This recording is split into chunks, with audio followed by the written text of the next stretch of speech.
Hey guys, welcome back to my channel. তো Bengali নন Bengali ব্লগে তোমাদের নতুন আর একটা ভিডিও নিয়ে আমরা চলে এসেছি। তো আমরা যাচ্ছি আজকে নবদ্বীপে, জামাই ষষ্ঠীর নেমন্তন্ন তো আছেই, আর সঙ্গে কিন্তু তোমাদের ইস্কন মন্দিরটা দেখাবো। তো আমরা ভোর একদম 7:55-তে স্টেশনে পৌঁছে গেছি। আমাদের 5:10-এ ট্রেন ছিল। তো এই যে ভোরবেলার দৃশ্যটা, বাগনান স্টেশনটাও তোমরা দেখে নাও। তো তারপরে আমরা ট্রেনে উঠে পড়েছি, আমাদের ট্রেন চলে এসেছিল। তো বাগনান থেকে আমরা হাওড়াতে চলে যাই, সেখান থেকে নবদ্বীপের কাটোয়া লোকাল ধরে আবার আমরা ট্রেনে করে সোজা নবদ্বীপে যাই। তো আমরা এখন বাগনানের ট্রেনে করে যাচ্ছি হাওড়াতে। আর এই যে আমাদের হাওড়া স্টেশনে পৌঁছে গেছি। তারপর কিছুক্ষণ ওয়েটিং রুমে ওয়েট করার পর আমরা সকাল 8টার যে ট্রেনটা ছিল সেইটাতে উঠে পড়েছিলাম। তো তারপর আমরা হাওড়া থেকে সোজা নবদ্বীপ ধামে পৌঁছে যাই। এইটা হচ্ছে আমাদের নবদ্বীপের স্টেশন। তো তারপর আমরা এই ভিডিওতে তোমরা একদম ডাইরেক্ট ইস্কনেরই ভিডিও দেখবে, কিন্তু আমরা এখান থেকে বাড়ি গেছিলাম। তো চলো মেন বক্তব্যে আসা যাক। এই যে স্টেশন থেকে নেমে এখানে টোটো স্ট্যান্ড আছে, তোমরা এখান থেকে ডাইরেক্ট কিন্তু ইস্কন যাওয়ার জন্য টোটো, মানে বলতে পারো যে আমরা খেয়াঘাটে চলে যাব, সেটার নাম হচ্ছে বড়ালঘাট। আর এখন দেখতে পাচ্ছ আমরা লঞ্চে উঠে পড়েছি। তো লঞ্চ থেকে ইস্কনটাকে বেশ ভালোই দেখা যাচ্ছিল, খালি চোখে দেখলে আরো সুন্দর দেখতে পাবে। তো নৌকোতেও যাওয়া যায়, লঞ্চেও যাওয়া যায়, কিন্তু যেহেতু রোদ ছিল, গরম ছিল খুবই, তো সেজন্য আমরা লঞ্চটাকেই চুজ করেছিলাম।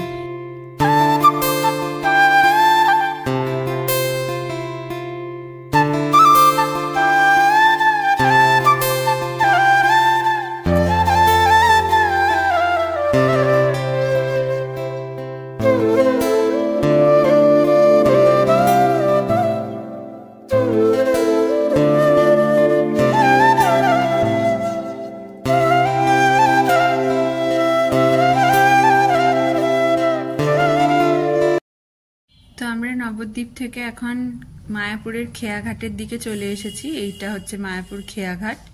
তো লঞ্চ থেকে নেমে তোমরা সামনে কিছুটা এগিয়ে গিয়ে ডান দিকে ঘুরলেই দেখতে পাবে বাস আছে, অটোও আছে। এবার তোমরা টোটোতে করে যদি বুক করে নিতে চাও তাহলে অনেকগুলো মন্দির একসাথে ওরা দর্শন করিয়ে দেবে, তার জন্য মিনিমাম কিছু চার্জ লাগে। তো আমরা যেহেতু এখানকারই বাসিন্দা, এইসব দেখা আছে, তো সেজন্য আমরা যাইনি, আমরা ইস্কনটাই গেছিলাম।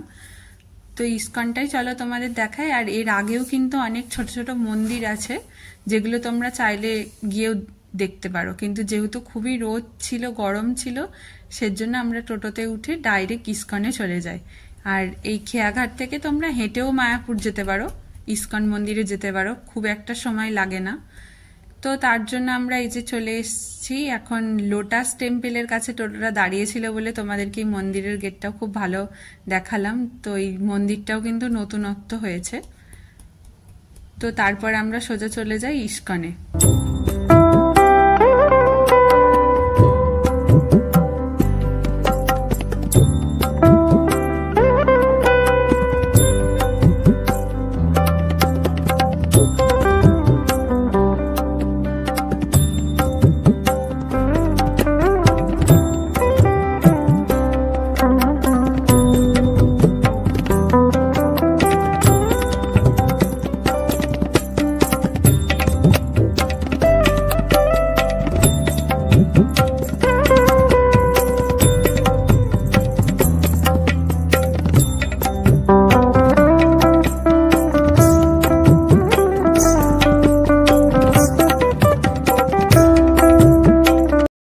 টোটো থেকে ইস্কন মন্দিরটা দেখতে দেখতেই আসছিলাম, তোমরাও দেখতে পেলে।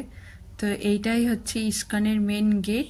আর এর ভেতর দিয়ে আমরা প্রবেশ করে, এই যে এটা হচ্ছে ইস্কন মন্দিরের মেন গেট, আর এইদিকে প্রবেশ করে তোমরা এবার তিনটে কিন্তু রাস্তার মুখ আছে, 3 দিকে যাওয়া যায়।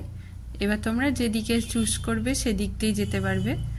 তো আমরা যেহেতু এই ডান দিকে একটা রাস্তা ছিল আর বাঁ দিকে একটা রাস্তা ছিল, আর একদম সোজা মিডিলে একটা সিঁড়ি দিয়ে উঠে গিয়ে রাস্তা ছিল। তো এটা হচ্ছে বাঁ দিকের রাস্তাটা, এটা হচ্ছে সিঁড়ি দিয়ে, আর এটা হচ্ছে ডান দিকের।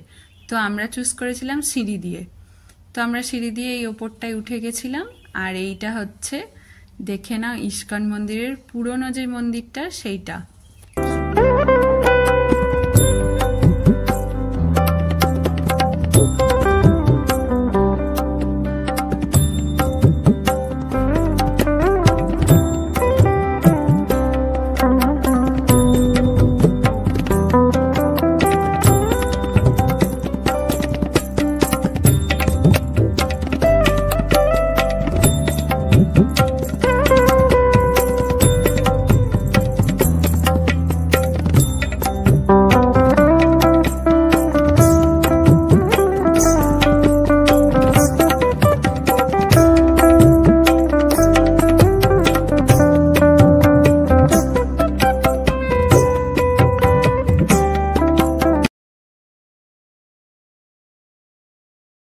তো এরকম এই গাছটা যেখানে রয়েছে, এরপরে তোমরা যদি সমাধি মন্দিরে ঢুকতে চাও, সেই মন্দিরটার সামনে কিন্তু জুতো আর মোবাইল জমা রাখতে হয়।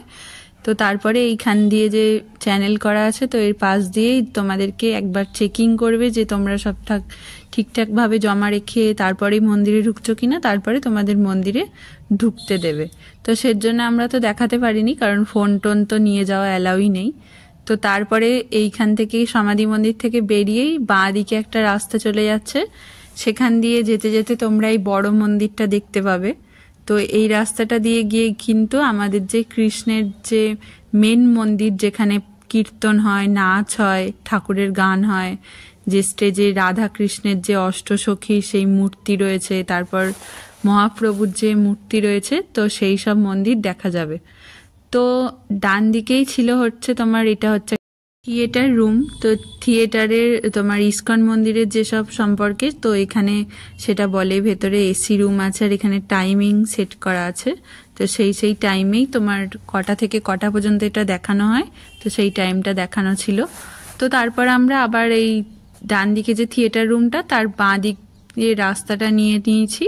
তো এবার সোজা গেলে আমরা মেন মন্দিরে ঢুকবো। তো সোজা চলে গেলে মেন মন্দির। তো আমরা তখন মেন মন্দির দর্শন করিনি, কারণ আমরা ডান দিকের রাস্তাটা দিয়ে চলে গেছিলাম গোশালাতে, যেখানে কৃষ্ণের যে বড় বড় গরু রাখা থাকে, তো সেই গোশালাতে আমরা গেছিলাম। তো গোশালায় যাওয়ার আগে যে রাস্তাগুলো দেখছো তোমরা, এখানে কিন্তু থাকার সুব্যবস্থা রয়েছে। যারা যারা এই মন্দিরে এসে ভাববে যে থাকতে চাও, তো তারা এখানে কথা বলে নিয়ে মিনিমাম একটা চার্জ লাগে, তো তারপরে তোমরা এখানে থাকতে পারো। তো এই বাঁ দিকে ছিল হচ্ছে গেস্ট রুমের মতনই সব রুম, যেখানে তোমরা এসে থাকতে পারবে। আর ডান দিকেও রুম ছিল। তো বিভিন্ন রকমের বিভিন্ন রুম আর রেঞ্জ ছিল। এটাও একটা থাকার বন্দোবস্ত আছে, এটা হচ্ছে শ্রুতি ভবন। তো এরকম ওদের মঠের যেসব নামকরণ করা আছে, তো সেগুলো তোমরা দেখে নিজেরা চুজ করে এখানে থাকতে পারো। আর এই যে চলে এসছি আমরা গোশালাতে, এইটা হচ্ছে মানে কৃষ্ণের যে গরু রাখা থাকে, তো এইখানেই রাখা থাকে। এই এখন গরুগুলোকে নিয়ে যাওয়া হয়েছিল মাঠে, আর এইখানে হচ্ছে বড় বড় যেসব গরু আছে তাদেরকে এখানে রাখা আছে। এইটা কিন্তু অনেক দিন আগেকার একটা আর কি ষাঁড় বলতে পারো। তো ইনি অনেক বয়স হয়ে গেছে বলে এনাকে আলাদা করে রেখেছে, অনেক পুরনো যেহেতু। তার পাশাপাশি কিন্তু এইখানেও অনেক গরু আছে, ষাঁড় আছে, এরকম বিভিন্ন ধরনের আছে। তো অনেকে এইখান থেকে ঘাস খাওয়াচ্ছিল। তো গরুগুলো তো আমাদের দিকে তাকাচ্ছিল, ফোন নিয়ে ভিডিও করছিলাম, ওরাও কিছুটা কাছে চলে আসছিল। তো তোমরা যদি যাও তোমাদেরও খুব ভালো লাগবে, মজা লাগবে। তো তারপর আমরা গোশালা থেকে বেরিয়ে পড়ি। তোমাদের গোশালা চত্বরটা একবার দেখিয়ে দিচ্ছি। তো তারপর আমরা ওখান থেকে বেরিয়ে দেন মন্দিরের দিকে রওনা দিই।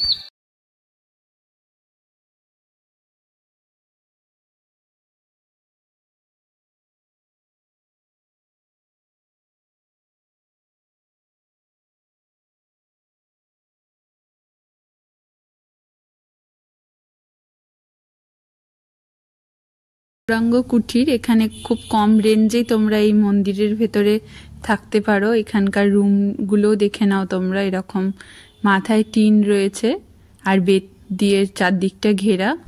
এখানে অনেক লোকেরাও বাস করছে, এখানেও থাকছে। তো যারা কম রেঞ্জের মধ্যে তোমরা মন্দিরের ভেতরে থাকতে ইচ্ছুক, তো তোমরা এখানে থাকতেই পারো।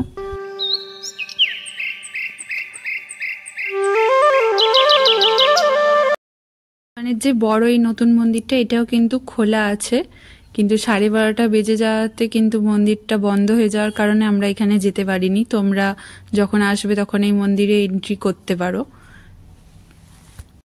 তো এখানে জুতো, ফোন কিছু জমা রাখতে হয় না, যেহেতু এখানে কাজ চলছে বলে।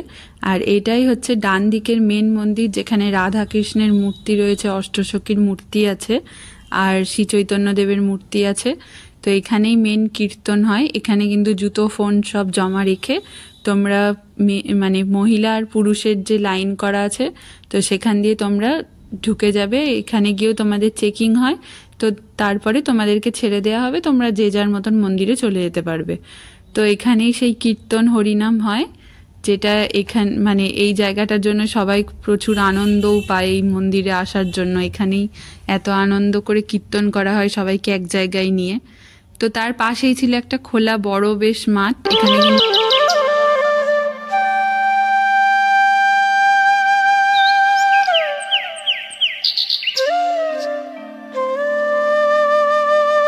তো ডান দিকে যে গেটটা দেখতে পাচ্ছ, এই ডান দিকের গেটটা দিয়ে ভেতরে ঢুকে গেলে কিন্তু তোমরা বাইরে গিয়েই দেখতে পাবে যে গদা ভবন। তো সেখানে কিন্তু ঠাকুরের ভোগের প্রসাদ দেয়া হয় কুপন সিস্টেম করে, আর একটা মিনিমাম রেট থাকে। তো সেখানে টাকা জমা দিয়ে তোমরা এখানে প্রসাদ খেতে পারবে। তো তারপরে আমরা চলে গেছিলাম হচ্ছে ইসকনের যে মার্কেটটা সেইখানে। তো ওখান থেকে আমি প্রচুরবার গুপি ড্রেস কিনেছি। এই হচ্ছে আমাদের ইসকনের মার্কেট। এখানে প্রচুর ঠাকুরের মূর্তিও রয়েছে। তো তোমাদের যদি ভিডিওটা ভালো লেগে থাকে তো অবশ্যই লাইক, কমেন্ট, সাবস্ক্রাইব করো আর প্রচুর শেয়ার করো, যাতে সবার আসতে সুবিধা হয় এই মুহূর্তে এই মন্দিরে। তো বাই, তোমরাও ভালো থেকো।